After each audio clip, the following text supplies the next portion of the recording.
El arte marcial mixto, ¿quién dijo eso por primera vez? ¿De dónde salió esa palabra?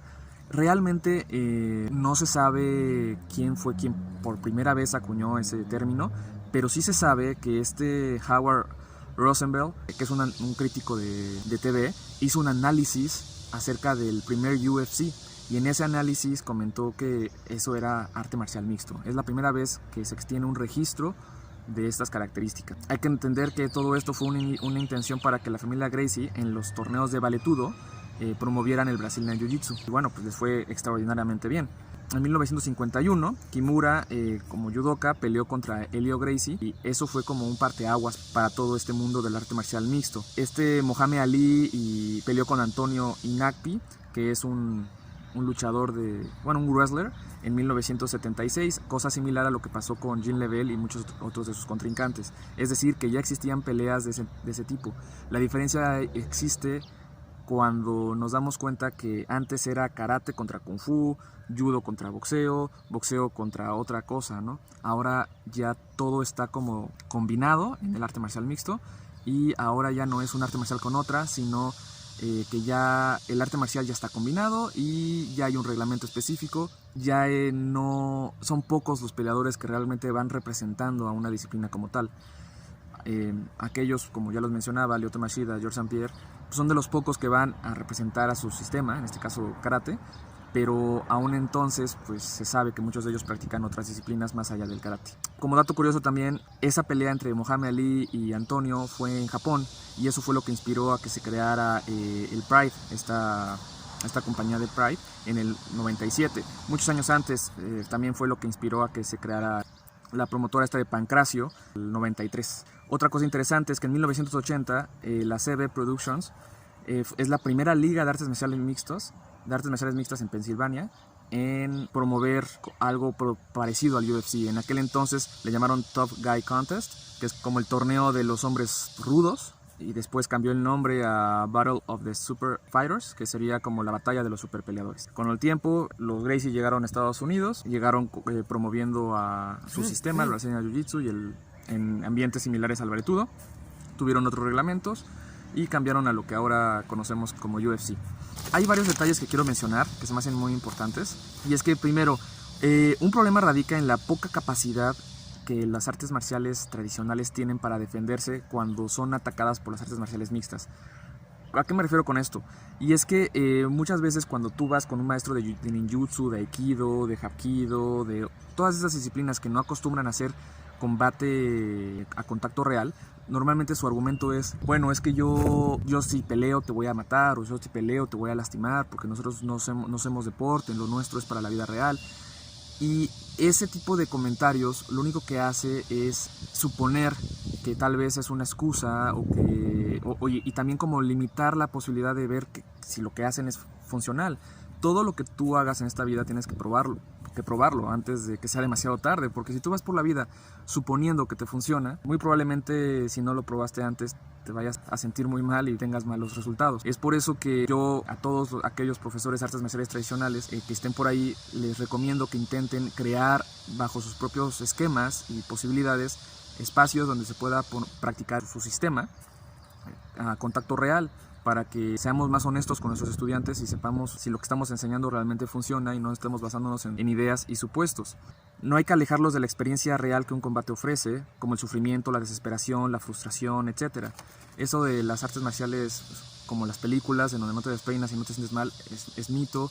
Es muy importante que nuestro estudiante experimente esas emociones y sensaciones para que se conozca mejor y para que en caso de que las llegue a experimentar en un ambiente real no se vea tan afectado. Y bueno, pues esta es la razón por la que hay deportistas de artes marciales o deportistas de contacto que emprendieron una guerra contra las artes marciales tradicionales, porque pues, obviamente si yo llevo toda mi vida probándome como tal, como verdadero peleador, y de repente llega una persona y me dice, no, es que yo no peleo contigo porque te voy a hacer daño, o no peleo contigo porque te mataría, es muy normal que el peleador que lleva tantos años peleando y peleando y peleando diga, oye, a ver, vamos a ver si eso es cierto, ¿no? Porque no te la creo. Eso ha hecho que muchas artes marciales tradicionales se vean humilladas. No hay que satanizarlas, porque el arte marcial es hecho por las personas. Quien pierde es la persona, no el arte marcial. Todos esos sistemas, o más bien videos en donde pone a Kung Fu contra arte marcial mixto, Taekwondo contra kickboxing, esto contra esto. son las personas las que están peleando, no los sistemas. Los sistemas son ideas que el ser humano representa. Sin el ser humano no existirían. Entonces, quien está perdiendo es la persona y su capacidad de interpretar esa idea. No hay que dejarnos llevar como con la pelea de Mayweather contra McGregor, que decía, no, pues el boxeo es mejor que el arte marcial mixto. ¿En qué contexto estaba esa pelea? Era boxeo completamente, era boxeo. McGregor tuvo que modificar su tipo de pelea para poder cumplir con los requerimientos que Mayweather necesitaba. Si hubiese sido diferente y lo hubieran llevado al piso, seguramente no habría sido ese el resultado. Pero aún entonces hay que entender que quien perdió fue McGregor, no el arte marcial mixto. Esa es una manera muy pobre de ver las cosas.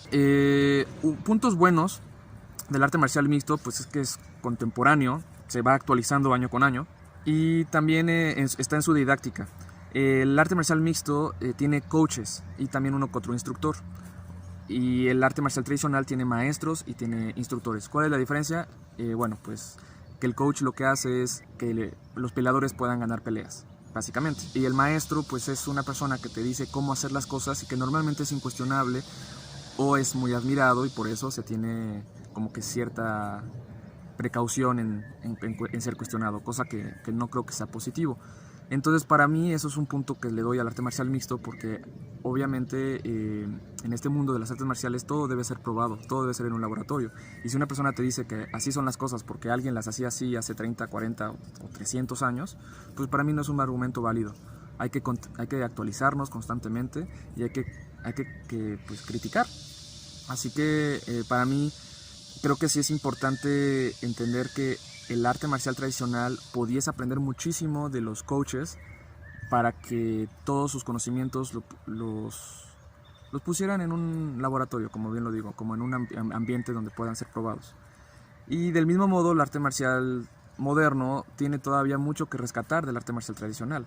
En uno de los videos que he estado viendo últimamente, vi una entrevista con Bill Wallace, con Benny Urquidez, con Michael J. White y muchos otros profesores de mucho renombre de los años 60, en donde estaban criticando el arte marcial mixto. Primero que nada comentaban, antes no había tanto dinero ni había fiestas después de los combates, ni había tantas premiaciones y patrocinadores. La gente peleaba porque amaba el arte marcial, era una forma de vida.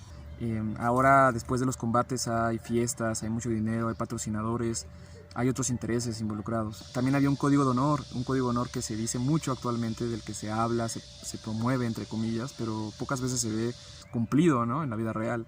Así que hay quienes todavía hablan del honor y no saben qué es el honor. El respeto también. Entonces antes no se podía concebir a un peleador o artista marcial sin ese concepto del honor.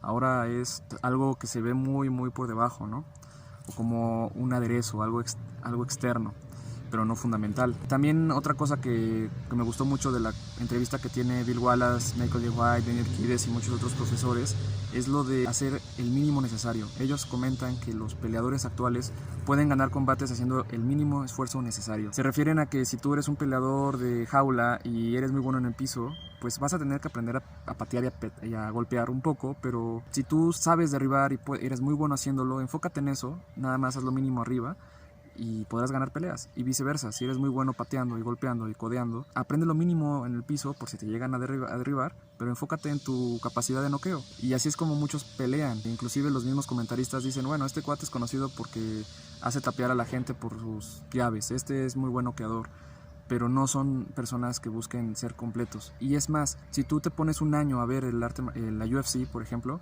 ya habrás visto prácticamente todo lo que hay en términos de repertorio técnico. Con un año, tal vez un poquito más. Es poco común ver peleadores que propongan nuevos movimientos, que hagan cosas nuevas. Es muy raro, sí los hay, pero es muy muy raro, porque les interesa ganar peleas, no les interesa arriesgarse, ser sus mejores versiones. Entonces puede llegar hasta ser hasta un poquito aburrido si ya llevas mucho tiempo viendo ese tipo de combates. Otra cosa interesante, ellos consideran que no hay muy buena defensa actualmente en el arte marcial mixto. Muchas veces se enfocan en la estamina, en la potencia, en la capacidad de aguantar el castigo y la presión, pero no son tan buenos en la parte defensiva, en la parte táctica y estratégica. Entonces es un punto interesante que me llamó mucho la atención, que quería comentarles.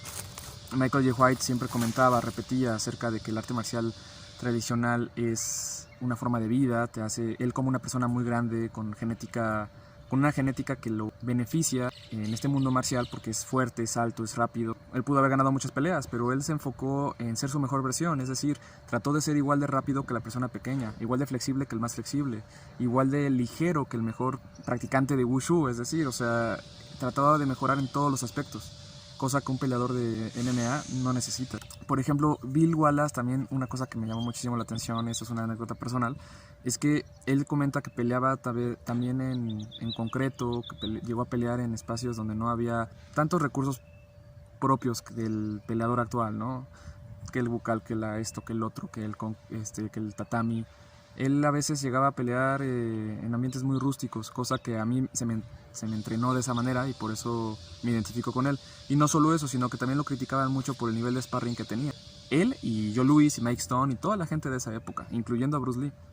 Él comenta que en alguna ocasión, haciendo una pelea de exhibición con Joe Louis, pues el promotor del evento llegó muy furioso después de la pelea a regañarlos, porque pues ellos decían, ustedes tienen más de 45 años, está prohibido que ustedes peleen, no pueden hacer eso. Y Bill Wallace le comentó, discúlpame, pero esto es una pelea de exhibición, estábamos esparreando nada más. Y me siento identificado porque a mí siempre se me ha criticado porque mi nivel de sparring es un poco más intenso.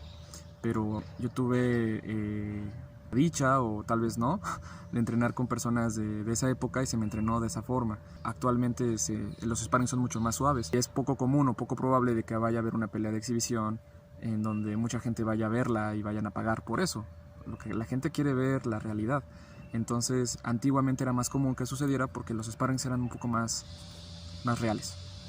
Ahora, tanto de boxeo como en el arte marcial, una pelea de exhibición puede ser hasta un poco aburrida. Y bueno, ya por último, otra gran diferencia es que el arte marcial mixto se apropia de las capacidades del arte marcial. El arte marcial tradicional las memoriza. Con esto quiero decir que Benny Urquidez lo decía muy bien. Cuando tú haces artes marciales puedes memorizar muchísimas cosas y puedes ser capaz de replicar muchos movimientos, pero hasta que no los lleves a cabo en un ambiente real y los pongas a prueba, no habrás sido dueño de esos movimientos.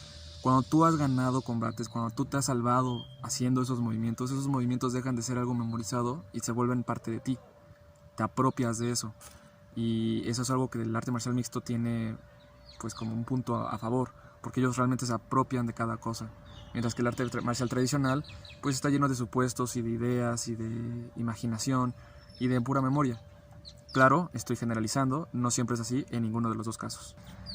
Y bueno, ahora vamos con Tengu para ver qué más nos tiene que decir. Creo a veces que la gente confunde entre artistas marciales y peleadores. Y de ahí muchas veces viene pues esta idea errónea de que las artes marciales tradicionales no te sirven en un torneo de pelea. Y lo que yo les diría es que no es lo mismo el proceso de estar aprendiendo algo, de estar aprendiendo un concepto que pues puede tener influencias ya sea de tradición, puede ser de expresión artística, puede ser influencias de espiritualidad, puede ser influencias incluso ya marciales, de guerra, de seguridad personal o también deportivas. Todas esas cosas van a modificar cómo estás aprendiendo lo que estás aprendiendo. Ejemplo, en artes marciales como el Wing Chun y el Tai Chi, los movimientos que uno está practicando generalmente los hace de una manera muy suave en las formas, en ciertas formas, pues lo hace todo suave, lo hace todo lento, despacio, y eso pues efectivamente hace que la persona aprenda a hacer esas técnicas, a hacer esos movimientos sin tener que estar tensando los músculos, sin ponerse tieso, sin usar mucho la fuerza, y más bien usar únicamente la fuerza necesaria y usar la relajación y lograr diferentes tipos de fuerza por medio de la relajación. No significa que un practicante de Tai Chi pueda pararse en un octágono y pelear bajo el reglamento de artes marciales mixtas y hacer sus cosas así lento y suavecito y despacio y que vaya a servir. Bueno, ahí hay que diferenciar el por qué él aprendió de esa manera y se tendría que modificar. No es que una defensa de Tai Chi o de Wing Chun no funcionen, porque claro que funcionan, yo las he utilizado en peleas. Y también he visto a peleadores profesionales usarlas en peleas profesionales. Y muchos de estos peleadores ni siquiera saben que las están haciendo, pero sí funcionan, simplemente tienen que modificarse. ¿Y por qué tienen que modificarse? Porque estás entrando a un ámbito diferente. Por ejemplo, el karate. En el karate, en el más tradicional, hay golpes, hay rodillazos, hay patadas, hay codazos, hay derribos, hay barridas, todo eso. Pero generalmente no se practican con tanto énfasis en la mayoría de las escuelas. Yo sé que en algunas sí. No se practican esas técnicas con tanto énfasis como las más básicas, que son los golpes y las patadas para marcar puntos y los desplazamientos, ¿no? Entonces, la manera en la que aprenden esos golpes es muy diferente, en la que aprenden esas técnicas es muy diferente a lo que les va a servir en el mundo de las artes marciales mixtas. Entonces sí, efectivamente no se traduce igual, sí tiene que haber un cambio. Pero lo mismo puede decirse en cualquier estilo, y si nos ponemos a analizar realmente la preparación para cualquier deporte de contacto, pues vemos que a veces las cosas se aprenden de una manera y se traducen de otra, ya sea en el cuerpo o en la experiencia. Les voy a poner un ejemplo muy sencillo, ¿no? Todos hemos visto a los boxeadores pues con la pera loca, creo que se llama, con la pera de pared, que le pegan, ¿no? Es esa bolsa de pared o de techo que está rebotando y le pegan una y otra y otra y otra vez. Todos hemos visto eso. Pero cuando han visto a un peleador en una pelea de boxeo llegar con su oponente y pegarle así como si fuera la pera. Entonces, en ese caso, claro, están desarrollando ciertas cosas muy importantes para el boxeo y para otras artes marciales por medio de ese ejercicio, y lo están aprendiendo de esa manera para desarrollar ciertas cosas en específico que se van a traducir a la pelea, pero no de la misma manera. No van a llegar a pegarle así a su oponente. O en las artes marciales mixtas, ¿no? Por ejemplo, en el jiu-jitsu, en todas esas artes que vemos a los practicantes, pues no sé, antes de sus prácticas de grappling y eso, dando vueltas en el piso, moviéndose de diferentes maneras, girando para todos lados, parándose de diferentes maneras, tirándose de diferentes maneras, todo eso son prácticas muy importantes para el grappling, pero no significa que van a llegar al octágono y van a decir, ahora sí, ¿no? Me voy a empezar a rodar como pandita y ya te voy a ganar. Simplemente lo están aprendiendo de esa manera para desarrollar ciertas cosas en específico que se van a traducir bien a la hora de subirte al octágono, a pelear, o se pueden traducir bien. Lo mismo con las katas, ¿no? O sea, nosotros vemos un karateka, un taekwondo o un practicante de kung fu haciendo sus katas muy bonitas, todo eso, no significa que van a pelear de esa manera. Y si el practicante, ya sea de todas las artes marciales que dije, boxeo, karate, todo eso, cree que así como está entrenando, está practicando, va a subirse a pelear, entonces eres el que está fomentando esa confusión. Y también creo que en ese aspecto existe mucha confusión de parte, ya dije, de los practicantes, tanto peleadores como artistas marciales. Y bueno, pues eso es todo lo que quería comentar. Pues muchísimas gracias, Tengu, por abrir este foro, este espacio. Pues espero que no sea la última vez. Muchísimas gracias y nos vemos en la próxima. Recuerden, hay que pelear con la cabeza primero y después con el corazón. Gracias.